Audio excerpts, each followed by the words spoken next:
Hello, everybody, and welcome to Inside the Force. Dave Cottingham, and with me today is Cody Geiler. Hey, everybody. How are you, sir? I'm good. Good to be back on here. Absolutely. Been, I haven't talked to you. Well, I mean, I've talked to you, but we haven't talked Star Wars really, actually, since I've been back from Disney, I don't think, right? I don't think so, yeah. It's been a while. So it's been a few weeks. We have lots to go talk about. A lot of news dropped over the last couple of weeks. Casey and I, on our last episode, had our interview with the guys that created the new Star Wars fan film out there, Star Wars Odyssey. Have you got a chance to watch that yet, Cody? I haven't watched it yet. I saw the trailer, though, and I've seen some behind the scenes from it, and it looks amazing. I mean, it looks really good. Yeah, it's really good. Very well done, very well shot. Great cast in there. So check that out. We're gonna get them back on here in a few weeks after that's kind of settled on. It's doing really well. It's getting a lot of views. So we're happy about those guys. But we're going to go ahead and dive right in because there's a lot of big topics to talk about, especially one that just dropped today, which we'll talk about and lead into our big topic. But so we got a couple weeks of news here to catch up on. The one thing I want to start off with really is, I mean, the topic is the headline of this was I remember seeing it was kind of different than what it actually ended up being, but it said, Boba Fett is 100% dead.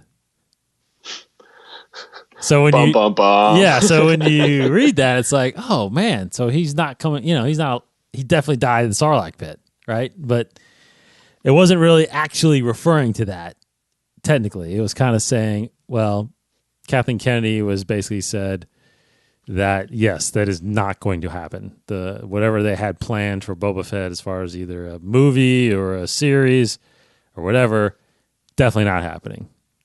What do you feel about that? Well, when I first heard about it, I actually thought of there was an old Dark Horse comic, I think, like a Star Wars comic. They had like a Boba Fett run. It may have been like a limited run, and one of the issues was Boba Fett is dead.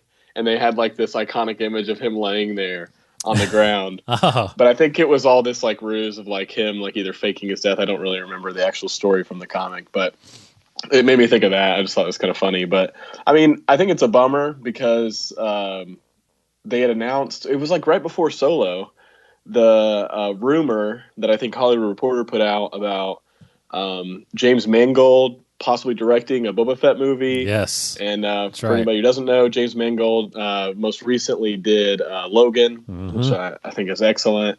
So I was really excited, maybe more so about the fact that he was involved on a potential project. And obviously the Boba Fett film solo series or solo film had been, I guess it was originally going to be the first a Star Wars story way back when Josh Trank was attached. Right. Or I don't know if it was going to be the first or if it was going to come right off the tails of Rogue One, but then the issues happened with him and everything. So, I mean, I was looking forward to it, but I think with the Mandalorian announcement, I think this makes sense. And given the fact that Solo underperformed at the box office, I kind of understand. Maybe we'll get some Boba Fett and other stories, Mandalorian or a potential other live action series. Who knows? Yeah, I gotta say, I'm not surprised that with all the news lately in the past few weeks that they're rethinking how much they're going to be producing. It's definitely rethinking the Star Wars story films. I mean, I'm definitely bummed. I'm not. It's not surprising, but I'm definitely bummed about it because, for one, Boba Fett's one of my favorite characters. But also, I think not just Boba Fett, but what we think about the movie, when we think about what the storyline could be, you're just going to see. You would see, I think, a whole other side of Star Wars that we've never really dived into. Because lately it's always been some galactic struggle, between the light side and the dark side, the rebels and the empire, the first order and the resistance. But we haven't really seen the underworld, like how, which I get, like I said, I think the Mandalorian is probably going to get there a little bit. But, with Boba Fett, I think we would have gotten how the bounty hunter system works, how they're involved, how the bounty hunters. It's funny because I think you think of bounty hunters almost kind of like on one team, like they're all doing, but they compete against each other. They're like, like one of the best books, which isn't canon right now, but the Shadows of the Empire that came out a long time ago, back in the 80s, I think, or in the 90s. It took place between Empire and Jedi, and part of it was Boba Fett, transporting, a carbonite Han, but all these other bounty hunters like attacking him because they want to steal the bounty. That alone right there is a movie, So yeah, definitely. I just think that I really want to see that underworld or that world, a little bit get away a little bit from what we're just seeing constantly, which is these just the galactic civil war kind of thing. So right, I'm ready for something fresh and new, and I think Boba Fett, because Boba Fett, and I've heard it on other podcasts that I'm listening to, they're saying Boba Fett is, they're like, yeah, he's cool, but he's cool looking, but he's, there's not really much depth there. But I feel, I beg to differ. I just think there's a lot of depth there. I think there's a lot that we don't know about him. All we know is kind of where he came from, but we don't know. Yeah, yeah. Yeah, go ahead. Well, I was just going to say the mystery and intrigue is the interesting thing about him, and I think that allows for a lot of room for potential backstory, character development, and the depth that you were talking about. Right. So I actually do think we're going to get more of him in the Clone Wars when it comes back, because Filoni had a lot more storytelling to do with young Boba Fett. So I think we'll get more of him. But I would just around that original trilogy era, I just would love to see more stories with him there. And maybe, what are because we haven't really talked about the Mandalorian, me and you, what are to you, what are the chances that Boba Fett actually survived and ends up in this series? I think the chances are high. I know, seeing that, well, we don't really know a lot about the characters yet. Right. For all we know, I don't think this is the case because it's probably a brand new character, but the main character could be Boba Fett. It could be. Just because they haven't, done casting or announced any information about the cast or the characters yet. But I think the chances are high just because of the setting. I think a lot of people are kind of waiting, including myself, to find out, did Boba Fett survive the Sarlacc pit? It's been the age-old question that, in canon and previous legends, it was, yes. And, there was all this like thing about, did George Lucas actually, have any plans for him or not? And so I think it's just one of those things that as fans of this franchise, I feel like we kind of really all want to just know. And we all kind of know the answer is yes, Boba Fett survived. Like, how could he not? Right. I kind of think if I were to put Boba Fett in The Mandalorian, just sort of speculating, I would say he could be a character that maybe isn't even the first season. And maybe he's not, a main part of the cast, but, he would be a lot older, I believe, during this. Let's see, how many years after Return of the Jedi? This is only 3 years after Jedi. Only 3 years after, so he's still kind of like in his prime, but yes, maybe a little weathered by the Sarlacc pit. I don't right. know what that actually does to somebody. Right. But I could see him being a little bit of like a mentor figure in a way. Maybe it's like, this character, this lone gunslinger is kind of searching, for other Mandalorians in the galaxy. Maybe they're kind of splintered and, maybe he's trying to find his roots in some way. I'm not sure, what they're going to go with, but I feel like there's going to be some sort of past this character has with Mandalore, and where that puts him, I'm not sure, but I would love to see Boba Fett in it in some capacity. Yeah, the more and more I keep thinking about it, like I think the Mandalorian. I think the image that we see of somebody in that Mandalorian suit, like they keep, I keep going back to the description of the show, which is he's not a bounty hunter. They keep calling him a gunslinger. Mm-hmm. So when you think of gunslingers, obviously you think of the Old West.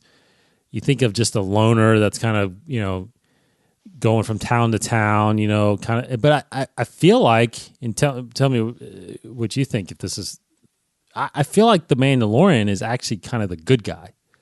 I feel like he's, and maybe everybody else kind of thinks that already, but I think, because when I think of Mandalorians, I almost think bad guys all the time, right? You think of Jango and you think of Boba, you think of Death Watch, but the Mandalorians are actually, they're actually a good civilization, a great civilization.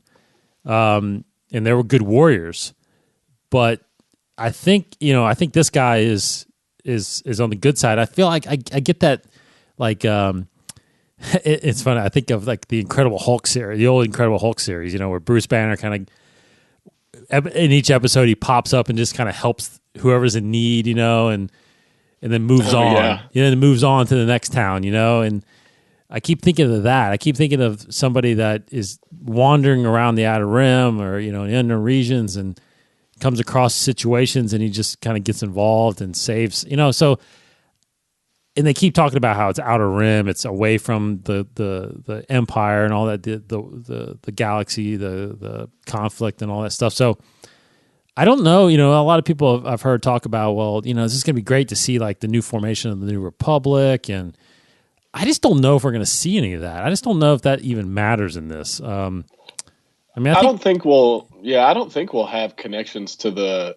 Republic. I think even in that synopsis that Favreau put out, it kind of stated that it was far away. It was in the Outer Rim, and totally. It kind of seems like it's disconnected. I mean, that's interesting though. I never saw him as like the white hat kind of. If you think about like a Western.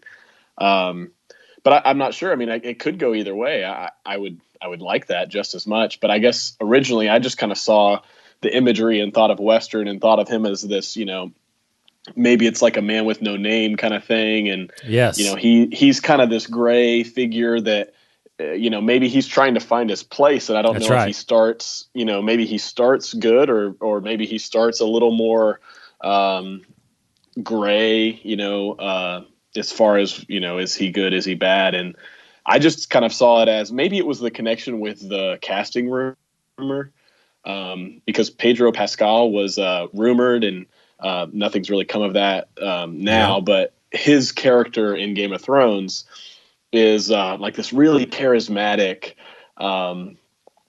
warrior from like another place. And then he comes into this town and he's just got this way about him where it's, he doesn't really do things the way everyone else does. And he might walk into a bar and, not afraid to go up to one of the soldiers there and just like start a conversation and turn it into a fight. But he does it like with style. Yes. So I always kind of saw it as if they casted him, that sort of charisma would come out in this character. But yeah, I'm not sure. Yeah, I definitely feel like it's that white hat like you're talking about. I think it's, because what's the perfect, or what's the situation or whatever, that storyline that's been done before, kind of that's repeated, where the guy that's a loner has, that helps people, but he has this dark past that he's trying to hide from, that he's trying to make amends to, so maybe this Mandalorian, he's gone through the rigors and hard times and just seen a bunch of bad stuff, and now he's trying to like just get away from that, but he can't escape it. And it kind of, that past catches up with him, and maybe that past involves these bounty hunters and involves Boba Fett.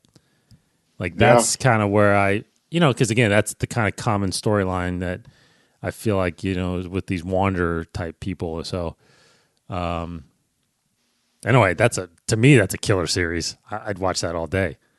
I'm really excited about it. I think, like you said, I think the idea of him having an interesting past that's maybe connected to some kind of lore in canon Mm-hmm. Mm-hmm. will be the most interesting. Because a lot of shows, Netflix shows do that where you kind of drop in with your main character and you kind of know nothing about them, and you just get little nuggets Yeah. here and there Yeah. that kind of connect the pieces. And that would be an interesting way to maybe make ties to, was he a soldier on Mandalore, or was he Right. an outcast? There's all these possibilities they have.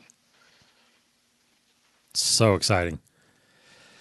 So yeah, Mandalorian coming next fall, late fall, whatever, on the new streaming service. Disney Plus is what they're calling the thing right now. So, of course, everybody's anticipating that.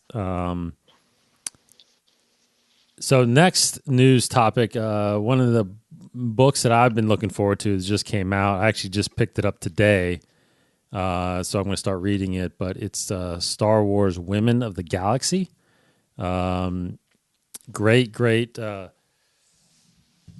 me grab it here. Great book. Good looking cover art. It's got Rey on the cover. It's got Leia on the back cover. Written by Amy Ratliff, a very well known Star Wars writer, contributor to StarWars.com. She's one of the senior editors of Nerdist. Hosts a ton of panels at Star Wars Celebration. So she's very much in the world of Star Wars. It's so cool that she got to write this book. But it just basically it's a illustrated character kind of biography of a bunch of Star Wars women characters. I think there's 75 of them in here. So it's pretty incredible. It's pretty fascinating. So I'll just name some of the ones that obviously the familiar ones that everybody knows. Ahsoka Tano and Jyn Erso and Leia, but you've got people in here like Asajj Ventress, but Adrena Price from Star Wars Rebels, Aura Singh, Barriss Offee, Bo-Katan. Another Mandalorian. Yes, very much so. And that's another one that could easily pop up in that series. For sure, yeah. You got Bria Organa, Leia's stepmom. You got Sienna Ray, who was in Lost Stars. Iden Versio, obviously from Battlefront, Enfys Nest. Mother Talzin, Nora Wexley, who is Snap Wexley's mother, big character in the Aftermath trilogy. Kira's in here. Ray Sloan is in here, which is a big character in the books. So anyway, there's just a ton of even Mira Bridger, Ezra's mother. There's Val from Solo. I mean, you just got great artists, and every picture of these characters are drawn. They're art, illustrated art from a list of artists that are in the book too. But fantastic book. Cody, any thoughts on that? I mean, well, you kind of mentioned it. The art of it just looked Yeah. really, really cool. I don't have the book, but I've seen some of the art from it, and it looks great. And I just think it's really cool that there are writers, fans, people working in the industry that are now making content like this. Mm-hmm. Even though Forces of Destiny, as a series wasn't something that like I was interested in, I just think it's cool that they're targeting different audiences within Star Wars to be able to help people connect at different ages.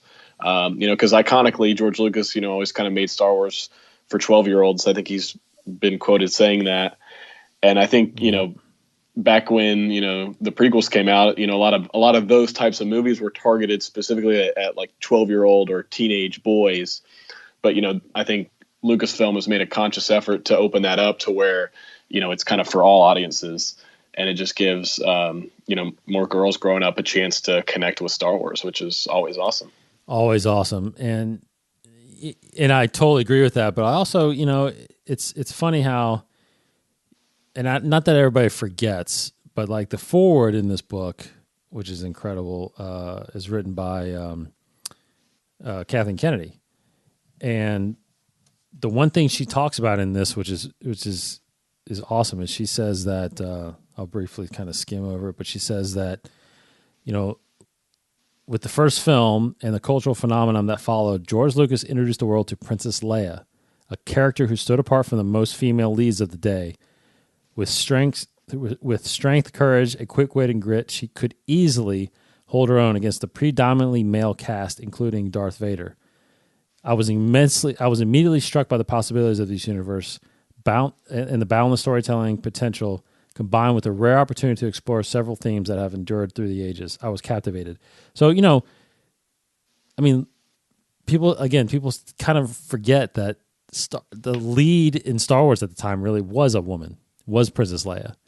There was a lot of, and George, I've even seen, we've even seen interviews of sometimes that he said that the original trilogy is almost mostly Leia's story of trying to, free the galaxy, and the leader of the rebellion is a woman, Mon Mothma, right? So, yeah. But anyway, so I feel like women, even though Kathleen Kennedy, it seems like gets a lot of slack that, she's just, she's creating all these women characters the women have always been there in Star Wars. And I think this is and in this book, you can see the testament that there were a lot of women in the original trilogy and in the prequel trilogy. Padme's in here, has a big spread in here. So, overall though, it's a great thing, like you said, for young girls to get into. And I got 2 daughters that love Star Wars, and a lot of it is because of Rey.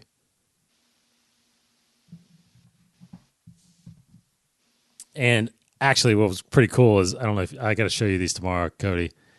While I was looking for that book today, I found, and I didn't realize they were released, but I found 2 other little books. I mean, by little being they're like really small. But I don't know if you knew this was coming out. But there's a light side book and a dark side book. One is called Be More Yoda, and the other one's called Be More Vader. Have you seen these? I haven't yet. No. It's funny because it's called Be More Yoda: Mindful Thinking from a Galaxy Far, Far Away, and on Vader's it says Be More Vader: Assertive Thinking from the Dark Side. So that's cool. It's really cool. So like it's just a really small short book, but like, for example, I just turned up to a page. It has a picture of Rey and Luke from Episode 8. It says "Breathe, just breathe," quoted by Luke Skywalker, and it says, "Practice mindful breathing." So it's like Yoda. That's awesome. Sometimes we live in our heads too much, So it like gives you like some advice, and then so page 1 from Vader's. I'll just randomly pick a page. So okay. So then I just turned to a page of Krennic, and it says, "Seeking promotion, knowledge, and more importantly, promote." It says, "Acknowledge and more importantly, promote your achievements. If you're managing a heavy workload, training new staff, and keeping complex starship construction projects on schedule, make sure that your efforts are suitable, recognized, and rewarded." So that's awesome. Yeah, so I'm going to have those in my office. I'm going to keep those in my office. Just got little insights, just kind of depending on how you're feeling. That's you right. That's Yoda right. In your life, or you need a little Vader to be more assertive. That's right. Yeah, be more assertive or be mindful. So those books are pretty cool. They're actually, I got those at Target literally for like $7. So pretty cool little books to get. Okay, moving on. I think the next topic that I want to kind of hit on is it's this. I don't know if you read this article. There's an article that was floating around in Variety.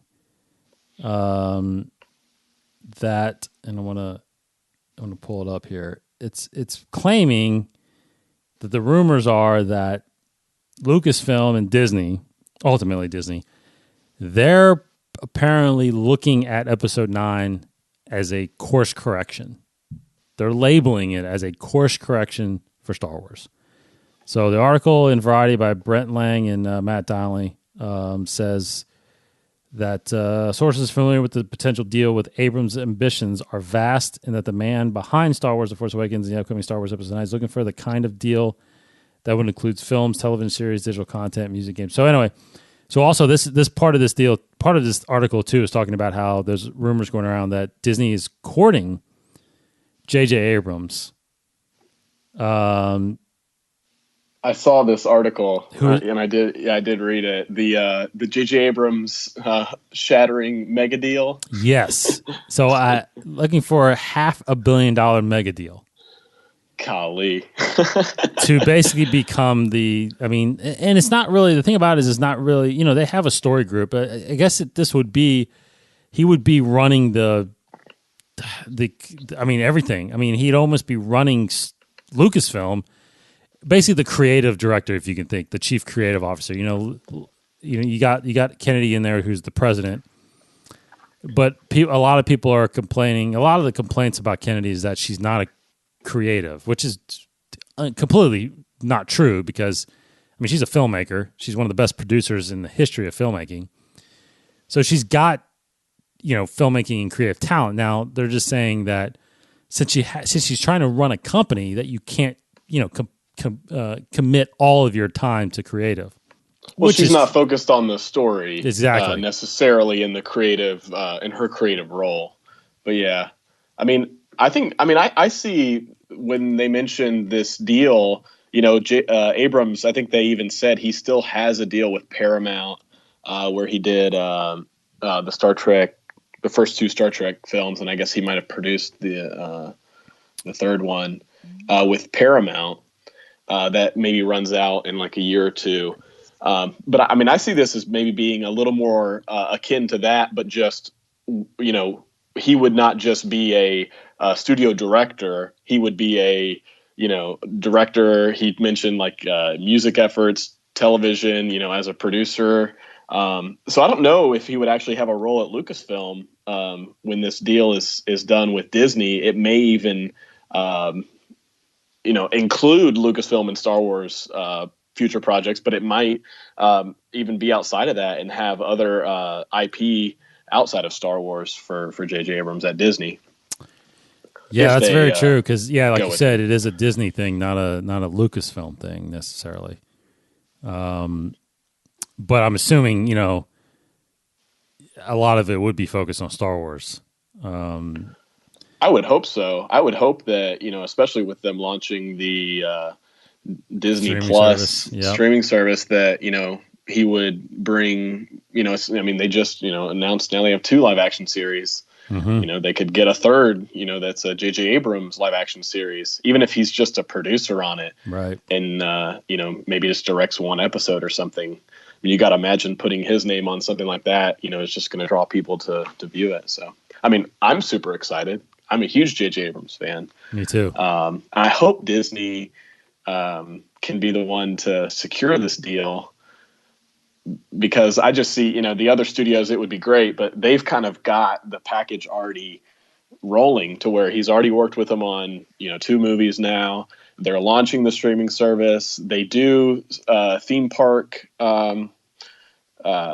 as well as movies, TV, and things outside of that, music, if he wanted to, because I think it mentions in the article like his company Bad Robot and their efforts with like video games and music and everything. So mm-hmm.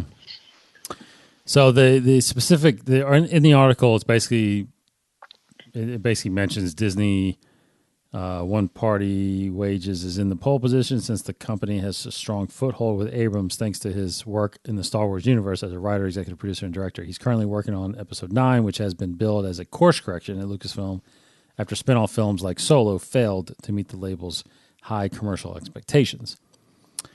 So, Bob Iger, President Kathleen Kennedy say things are changing on the production side of Star Wars. So, yeah, I think I don't know. I think that anything with JJ I think is a plus. I mean, I think they can't go wrong with what he can contribute to any stories in any medium. Even though there's obviously there's an article, so the person writing it maybe used the word course correction. There's not really a quote, I don't think, from anybody saying course correction, because I just don't think that's accurate. I don't think they're trying to like change anything. I don't. I think it may be a little bit more, even if it may not be a quote like you mentioned, but if it is something that came from Bob Iger or someone at Disney or Lucasfilm, I think it could be more of like a little bit of like corporate speak to where, the article mentions it. Solo, didn't meet expectations at the box office. I love Solo. I think it's great. But still, it didn't exceed expectations, and it didn't even meet what its projections were. Right. And then coming off of The Last Jedi, it's not kind of, it is a divisive film that's divided a lot of fans on, whether or not, they like it, or whether or not they like the direction they're going. And so I think it is going to be a course correction, as far as you got Force Awakens, which was, let's bring Star Wars back, heavy nostalgia. And then, it introduced our new characters that we all love now, Kylo and Rey. And I think this is going to be a little bit more a curve back towards nostalgia. I think you had The Last Jedi went, away from nostalgia and took a lot of risks. And I think they're kind of realizing, after that movie and Solo, they can take risks, but I think they need to do more calculated risks. And I think J.J. Abrams just, he's going to make a movie he makes movies that are entertaining and pleasing to fans. Whereas Rian Johnson maybe wanted to do some risks and try to push it into a new direction. And I don't think they're going to aim to do that with 9. I don't think they're going to try to do that with a lot more movies moving forward until they get through Episode 9. And maybe that's why we haven't seen anything about, the Boba Fett movie dying, and, where's the Obi-Wan movie? And maybe they can go do more risks on the TV side, and they can make things that are a lot different. Whereas, Episode 9, they really need to get back to what worked for them, which was Rogue One and Force Awakens. A lot of nostalgia, a lot of familiar setting and characters, Yeah, I agree with that. Yeah, I definitely agree with that. I just think, I don't know. I just hope that they, I think it was ultimately, well, I don't know, because Solo did pretty bad. That's the thing, is that it didn't just not make a lot of, not just not make a lot of money. It didn't make money to cover their expenses, really. But a lot had to do with that, with them practically reshooting the movie. So it's just bummed to say that, okay, you had one failed box office movie, which didn't, in my opinion, didn't reflect the quality of the movie. I think a lot of it had to factor into the timing of the movie. Based I on, agree. yeah, just that alone, just it bums me, because if the one movie missed expectations, it leads to the fact that they're rethinking not releasing as many movies. I mean, that's just to me, that's just a bad, just a bad idea. I don't. Well, and maybe the course correction, is, coming off the heels of that and Last Jedi. They obviously, Last Jedi made a ton of money, but they also want to make fans and audiences happy moving forward. So maybe some of this course correction, if you will, is a little bit more on the behind the scenes side of the hiring process, or the who's going to be involved, because they had to fire Miller and Lord for the creative differences they had, and bring on Ron Howard.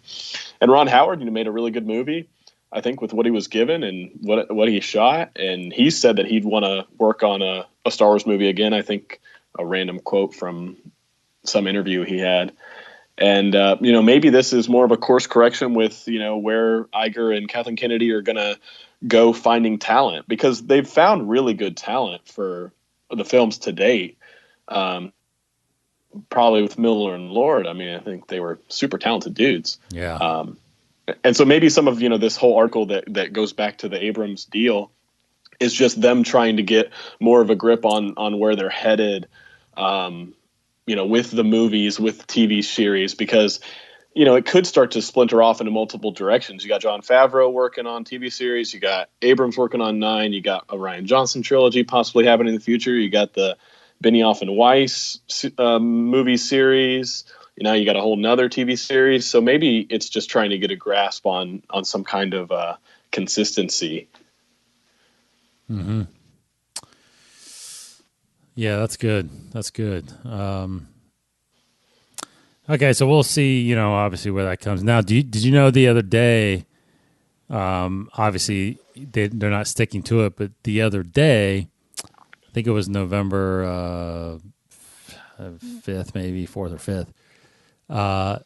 So if you can imagine the timeline here, Force Awakens came out in December of 2015, right?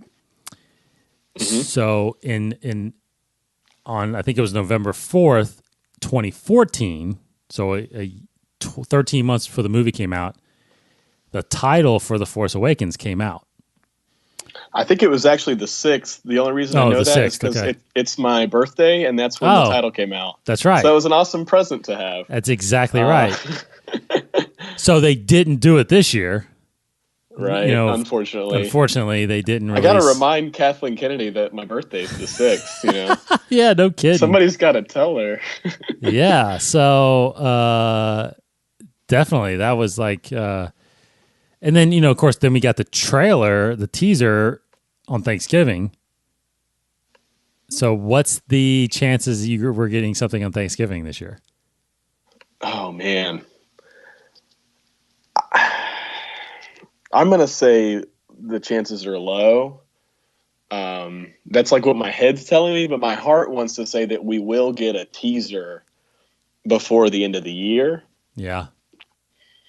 I don't know. I think it's hard because sometimes I think I consider maybe these aren't at play, but the fact that Disney, they have Star Wars, they have Episode 9, but then they also have all the Marvel properties that are going to be coming out. So they've got, Captain Marvel and the next Avengers movie. So I'm like considering that when I think about what they're going to release. Mm-hmm. And I feel like I've heard that an Avengers trailer will happen at the end of the year. Yes. And so that makes me wonder if they're going to hold off till Celebration for Star Wars. Oh gosh, I hope not. I don't want that to happen. That's more of like I don't know, maybe I'm overthinking that part, which, hopefully I am.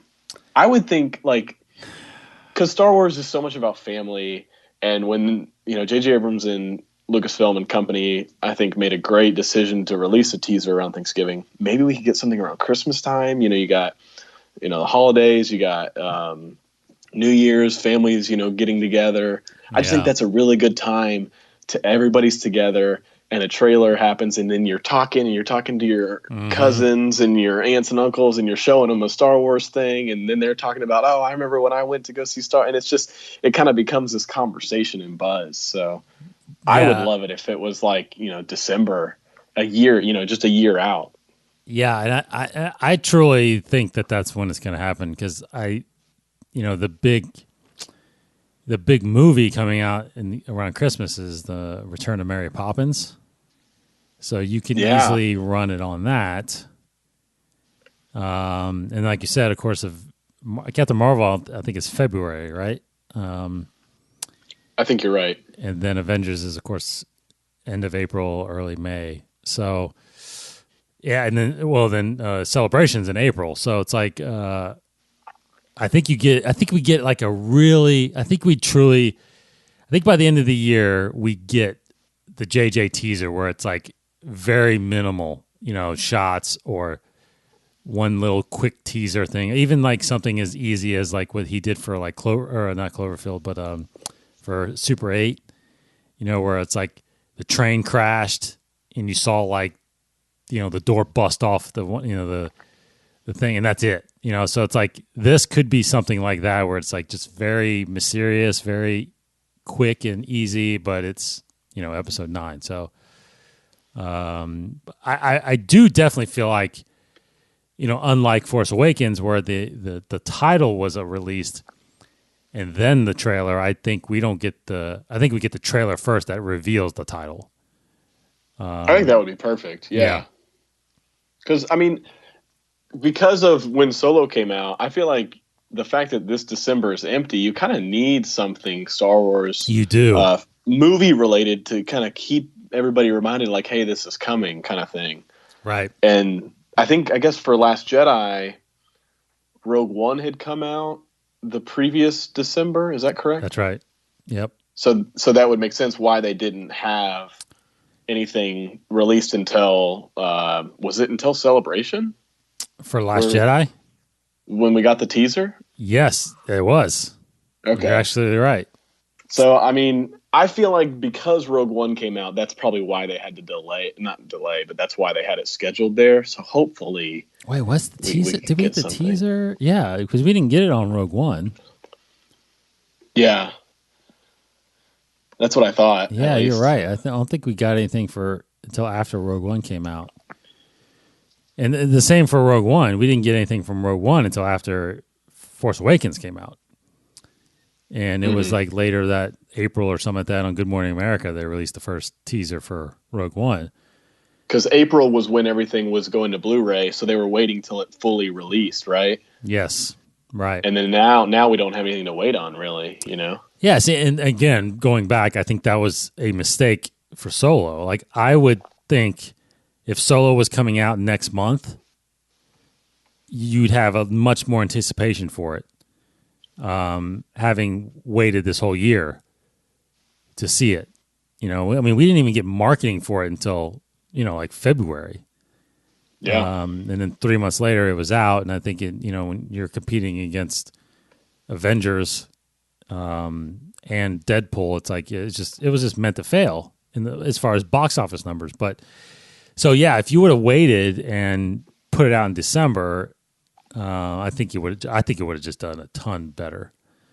Because right now, I would be chomping at the bit to watch that movie right now, knowing I still had a month until I could see it.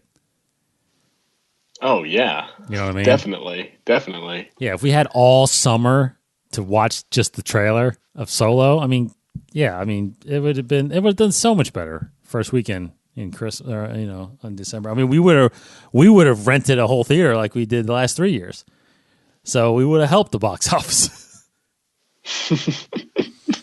Anyway, okay, so good news there. Now, real quick before we get into our final big topic, I read something today that came out today, which was kind of confusing to me, but it was announced that Industrial Light and Magic, which everybody knows is the effects house that George Lucas created back in '75 in order to make Star Wars, they announced that they are entering the streaming and episodic television market with the launch of ILM TV. Variety is reporting that the new division's first project will be Star Wars' live-action series from Jon Favreau, The Mandalorian, which is expected to debut at the Disney streaming service. The quote from executive director and head of ILM says, Bob Bradow says, It's not often you get to create a new division of Industrial Light and Magic. We are seeing a real convergence in our creative approach used by films in our immersive entertainment division, ILM X Lab. And now we're proud to be able to offer these ILM innovations in a way that's suitable for streaming and television work to creatives around the world. So, okay, so what it sounds like to me is it's definitely a film division of ILM that's going to help produce these films or these series. So it's not that they're streaming it, because ILM TV kind of sounds like they're creating their own streaming service. I think they're producing content, they're co-producing content that's going to go out on streaming services. It's kind of what I'm. Yeah, I think it's like they're like the post effects house they made a division that's just dedicated to the streaming series, which is cool. Multiple series, not just the one. Yeah, very much so. So this opens it up to where it's not just Lucasfilm series; it's going to be a lot of stuff.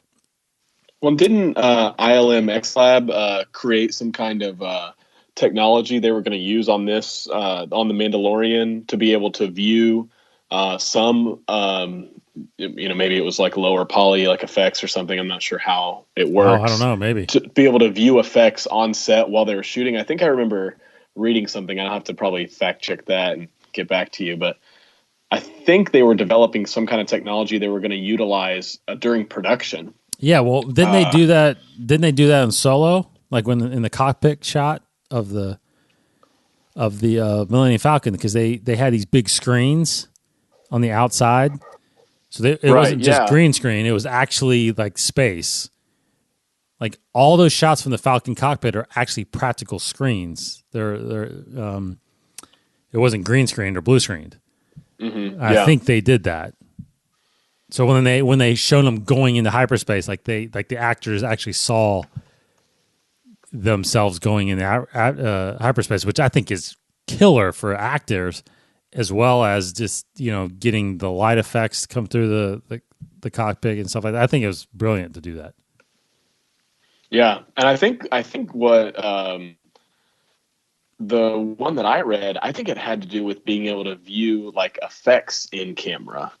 Yeah, that's crazy. Not just having a screen or something. Yeah, that screen. But I have to check on that and see, because I feel like I remember seeing something about it, but I don't know the details on it. That would be incredible. Now I did see a few years ago, and I think they're using this in the game market, but where like kind of how like in not Rogue One, but like in Avatar, and then like of course with Battlefront 2 when they were filming the cutscenes and stuff for the game, like they have these actors wearing these body suits that have all those dots on them, and they can pick up the movement, everything that Andy Serkis does for his movies and stuff. But they have like mocap, motion capture, yeah, like yeah. But I think I saw a technology a couple of years ago that they've created, especially for the gaming side, is that they're able, like you said, they're able to not just capture the motion, but they're able to actually live cut the game, because the whatever the skin that goes over the person, like it's created live, like it's in real time. So like when you're looking, basically it's hard for me to, because we're on a podcast, but like when you're looking like in a practical, like a studio where you've got somebody in a suit but you can look at the screen that the camera's shooting, and kind of like you said, it shows exactly what the game is going to look like based on this person's movement. So kind of like what I think, maybe that part of that technology is what got into the Void thing that I did down in Disney Springs, where you're in that Secrets of the Empire thing, where you're actually in a suit, kind of with and then you look at the guy next to you and he's a stormtrooper. Like that, it's just blowing my mind, that technology and the limits of what you can do with that thing. It's unbelievable, and it's crazy that they're getting into this kind of production now. But yeah, I mean, it's just awesome to have technology that they can now make it a little, affordable to be able to do everything that Star Wars encompasses. Yep. The essence of it on a TV series, because I know that was George Lucas's issues early on with the Underworld scripts, which I'm sure we might be able to tie into a conversation later. It was too expensive, right? Was what I heard or read. It was. So. Okay, so the big news that came out today, which was just to me very, very surprising. Did not see this coming. I mean, we had talked about what's the next live action series? Are they going to do more than one? Are they going to wait till The Mandalorian comes out and see how well it's received to do one? But no, this seems like they're seems like none of the above. Looks like they're all in on a streaming service. They are producing a Cassian Andor live action series that will be debuting. I don't think I'm curious, because it doesn't really say if this thing will come out will debut. I feel like it's not going to shoot till next year, so it might not be till the following year or later in the year after The Mandalorian comes out that the series drops. But Diego Luna, who played the character in Rogue One, is returning, which obviously means it's a prequel, for those of you who didn't know. Spoilers. But yeah, so initial thoughts after hearing the news.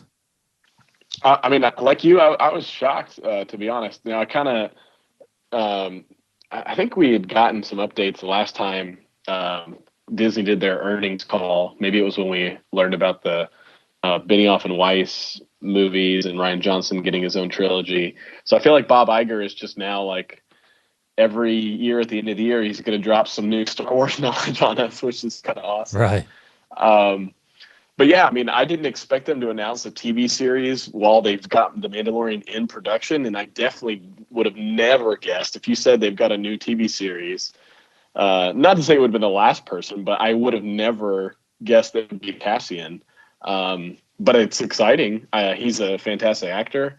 I'm going to watch it. I'm excited to watch it. And I think the time period of where it's going to take place is going to be interesting. We've done there's been a lot of movies, supplemental books and comics that have been around the original trilogy.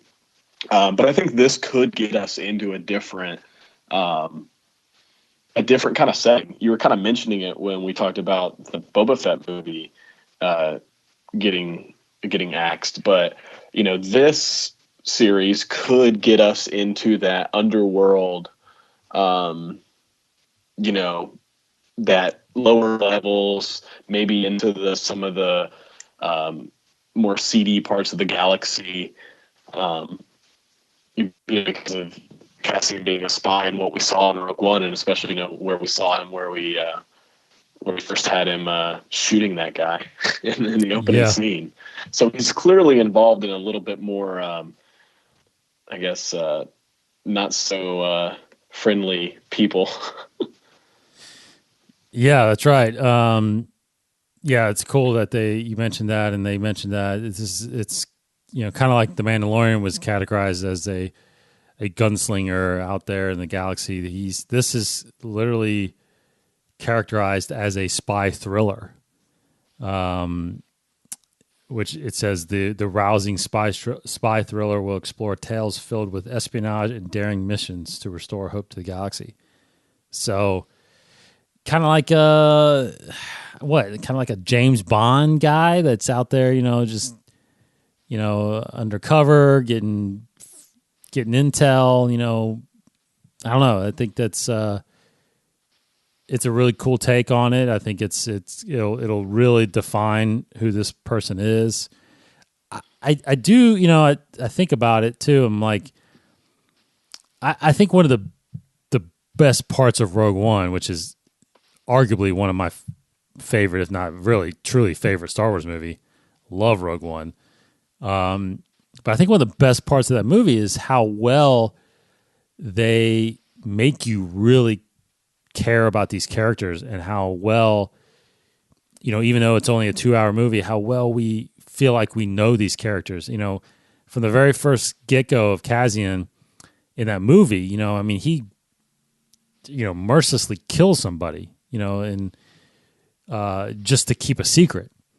And what's really, it really made me actually go back, and I just started listening actually to the audiobook of Rogue One, the novelization. And I'm only a few chapters in, but I've gotten through that first part where, and I think you can pick it up when it happens in the movie, but he shoots the guy. When he kills the guy, I can't remember his name, but when he kills him, he's doing that because he knows if he gets caught that he will break, and then he will give up the information that he has, which is, this guy defected, and Galen Erso is the one that sent him to tell him that they've got this world killer. So anyway, I mean, so he's doing these necessary steps, even though they're not really, I guess morally right, but he's taking these steps to protect the rebellion, protect his secret. And you can tell just by that one scene how much that affects his, choices and how much it pains him. So when he decides to follow Jin and, take a risk with his life to go get the Death Star plans, I mean, he feels like he owes it to, somebody, that because he's been doing all these bad things for the rebellion. It's like, I need to do something good, and if it sacrificed my life for it, then so be it. So I really love this character, and I'm glad that they're doing this series, actually.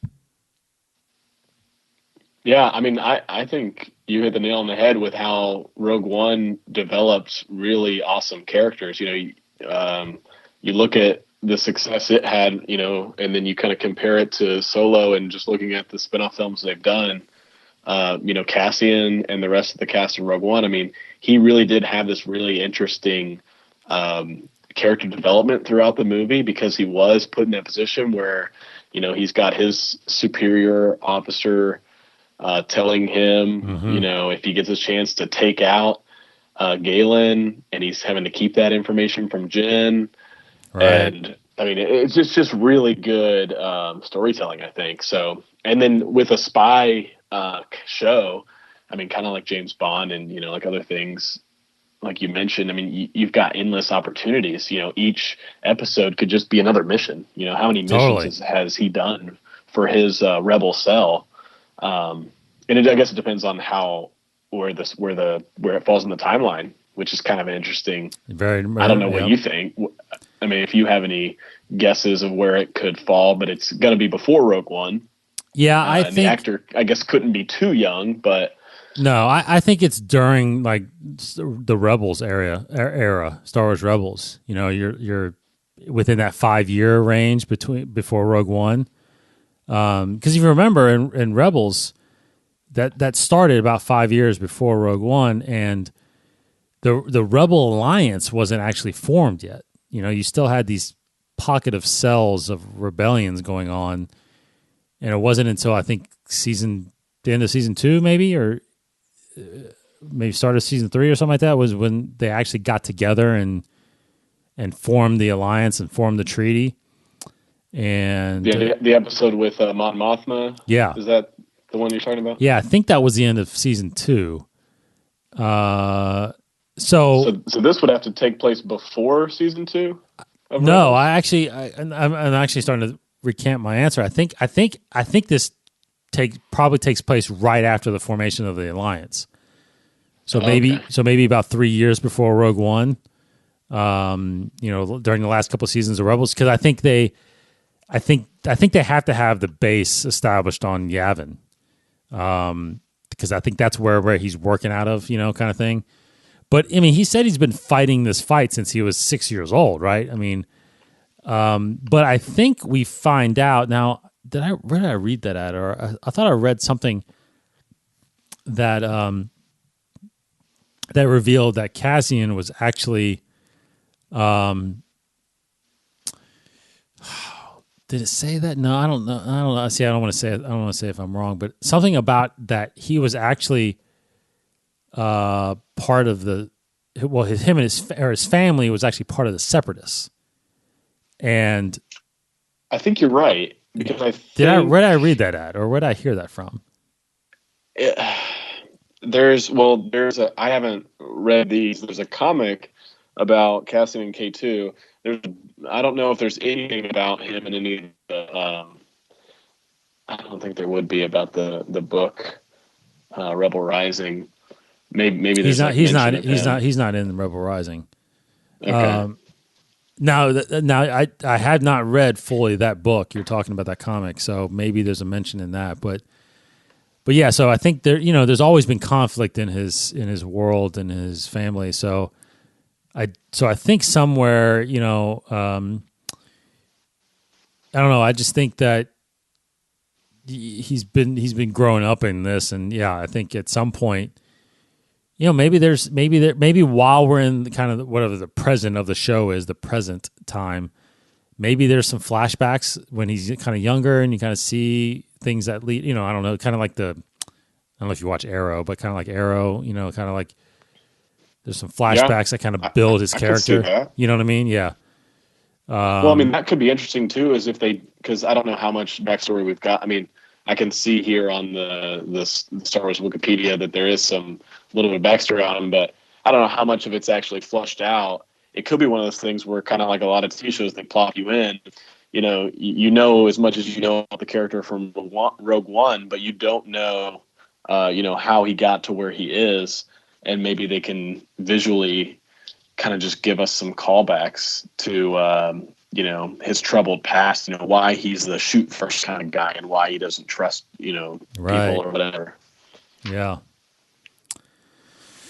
Yeah. So Cassian. Yeah. So one question though, probably maybe our last question I wanted to hit on though, Cody, is that with the announcement, I mean, I know I think we both said that we're excited for this, but would you have been more excited if it was a series that had new characters, or are you okay with a series that is bringing back an old character that we kind of already thought we knew about? That is a great question. I think it's so hard because it's one of those things where maybe now would be a good time to reference the Twitter poll you put up on Inside the Yes. Force about excitement about Cassian or new characters, or just the fact that it's Star Wars, and I mean, like any Star Wars. I mean,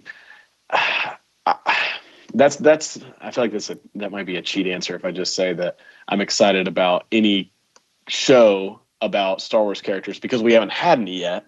Yeah. Now we are getting the Mandalorian. I would because I'm more excited about the Mandalorian currently, maybe because we've seen some photos from it.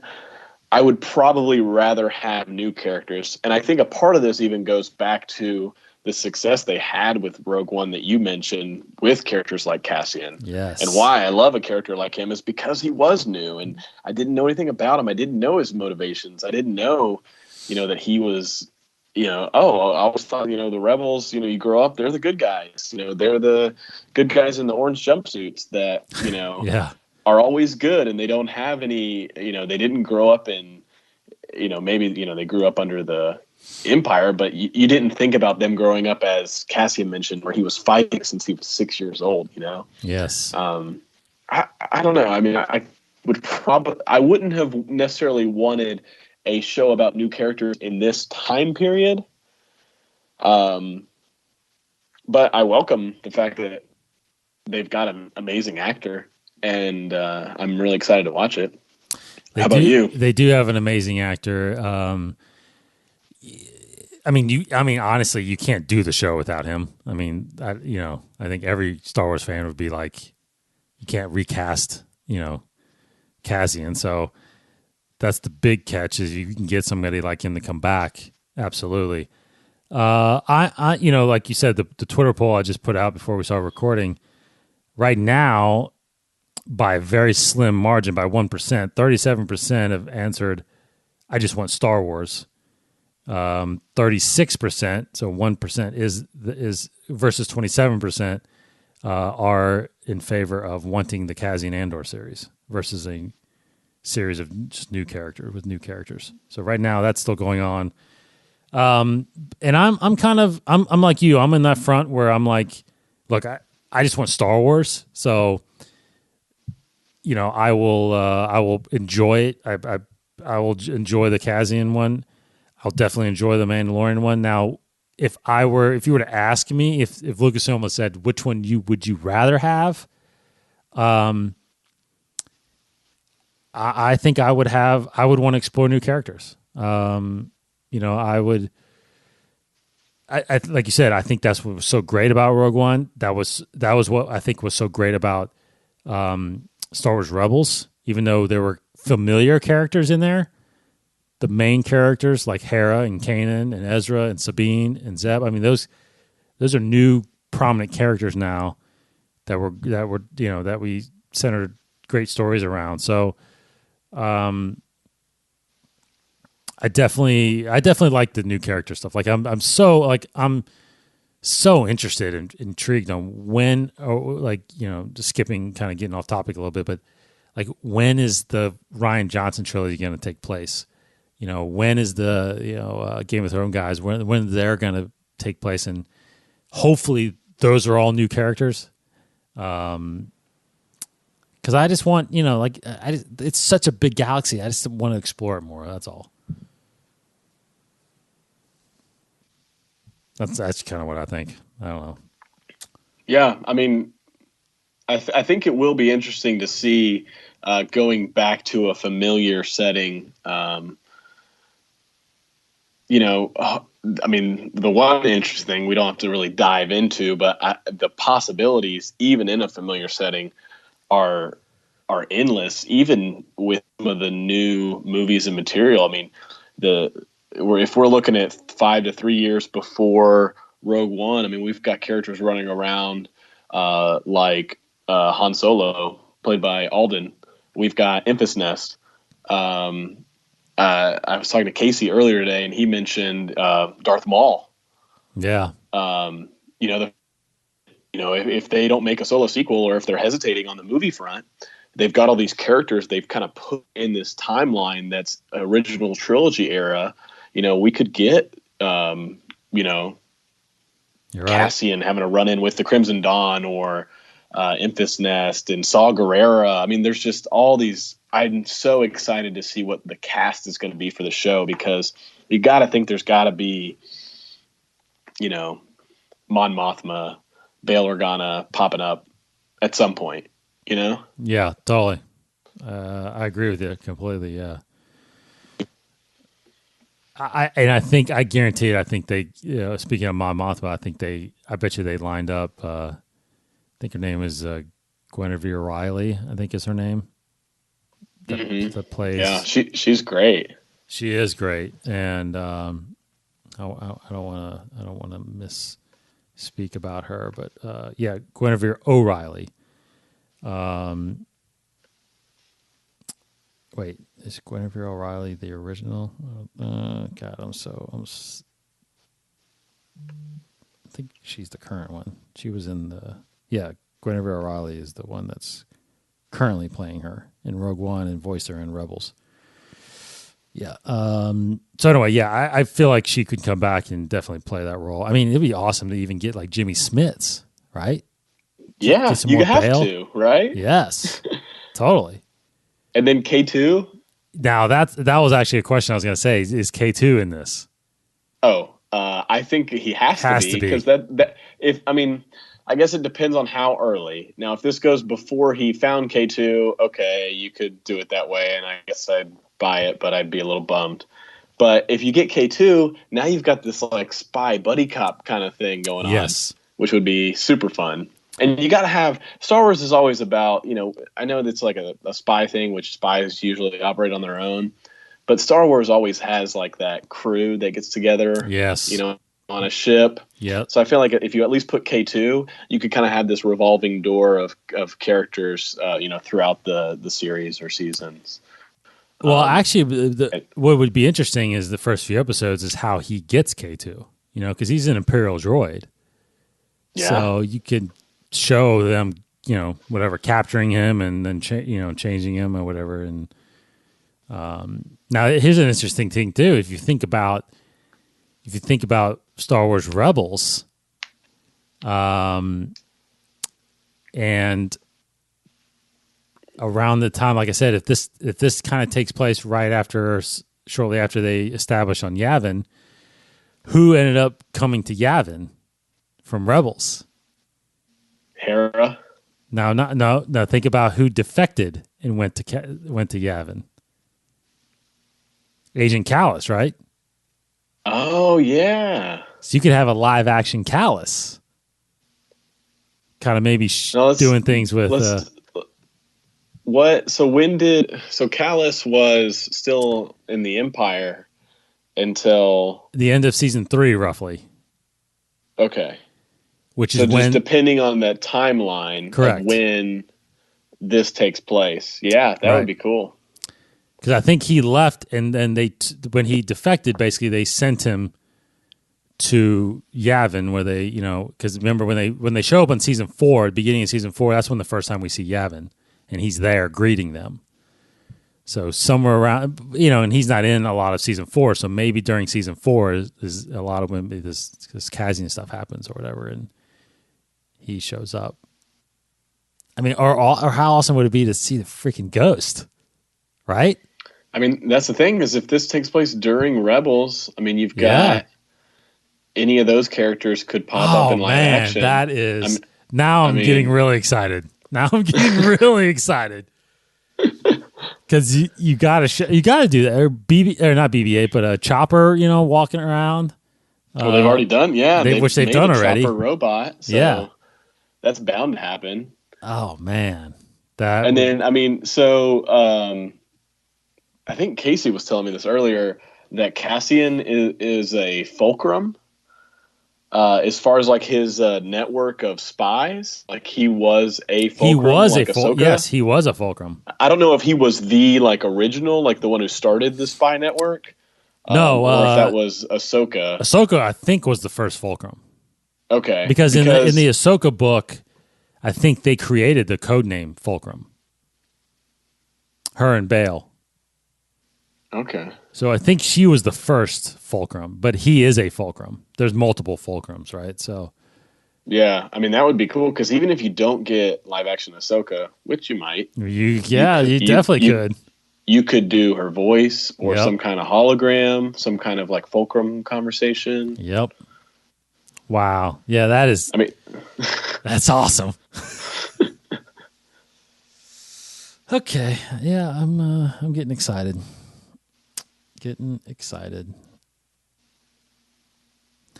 All right, so I think that's enough Star Wars talk this weekend. We can talk all night, I'm sure. The only couple things I'll mention, which I totally missed this too, but I just happened to find out there's a new Lego series, the Star Wars Lego series, that animated show that came out called Star Wars All Stars. If you go to Disney XD's YouTube channel or Disney Now app, you can watch, I think there's 4 or 5 episodes, little short episodes on there. Same guys that created the Freemakers series is doing this also. So, and like we mentioned at the top of the show, go check out Star Wars Odyssey, which is a brand new fan film done by Mark Alex Vogt and Gavin Chin.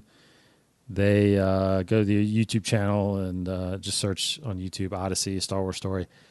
Great little film. We'll get those guys back on here in a few weeks once the dust has settled a little bit, and because they're out there talking on all kinds of shows right now.